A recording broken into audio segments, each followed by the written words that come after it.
Well, Dallas, I got to ask you, man, you have spent, I mean, for people that don't know, you left Nile in what, 16? Is that right? 15, 16, somewhere in there. 2016. Yep. Yeah, and you started Narcotic Wasteland, and you've built this band to not mimic the old band, which I think is a great move. I mean, of course you're in it, so people are going to recognize you know, your sound, your tones a lot of the time. But you've gone out. I don't, maybe you didn't, but it just worked out that way. I don't think the two bands sound the same personally. I think you have two different identities. Has that been hard to kind of separate the identities of the bands, especially when you have a band? You know, a lot of your work in Nile is, you know, arguably the best stuff under that logo.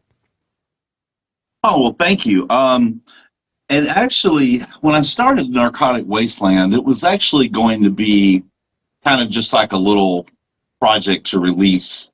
And I began writing songs for it probably almost as far back as 2011. And then the debut album released in 2014. And that was when I was still in Nile, of course. Sure. And it really, how it came about, and one of the reasons why it did sound a little bit different. Yeah, there's going to be some similarities there sometimes because of just the me factor, I guess. Sure. But these ideas were a little bit more old school, a little more thrashy, and I had really just been playing in more of a normal tuning on the guitar.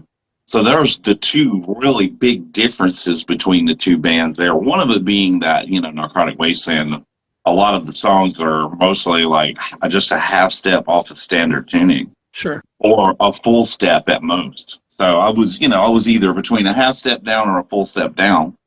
And, Nile's like way down in A. Right. So there's going to be a big tonal difference there.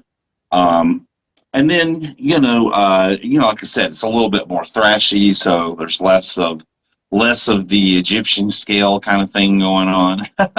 Right. Which we all love and adore, of course. And, I don't think it was ever maybe overused or anything like that, but, it was sort of different in the beginning, just ideas that I was having that I knew wouldn't really fit with Nile. Sure. When did it stop being a side project for you? Was there a specific tour or time, or was it the day you quit Nile, or what was it that made this become your real band versus your I got some ideas I want to get out band? Leaving Nile definitely had part of it, just because, well, obviously it just freed up a lot of time. Sure. And I definitely wanted to stay active musically. I didn't know exactly maybe how much at the time, but I knew that, that I was really happy with what we had done so far in Narcotic. And when we did the second album, I was full on concentrated on that at that point. After I left Now, and that was definitely probably the biggest deciding factor, because initially, Nile was obviously going to be my main focus always and forever. Sure. Narcotic was something that I was going to do sort of on the flip side, maybe do a few shows here and there, put out some records,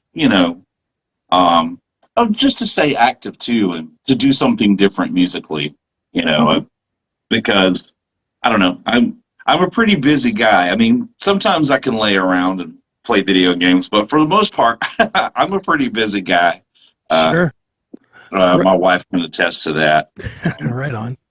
Just, that's how you get things done. Mm-hmm.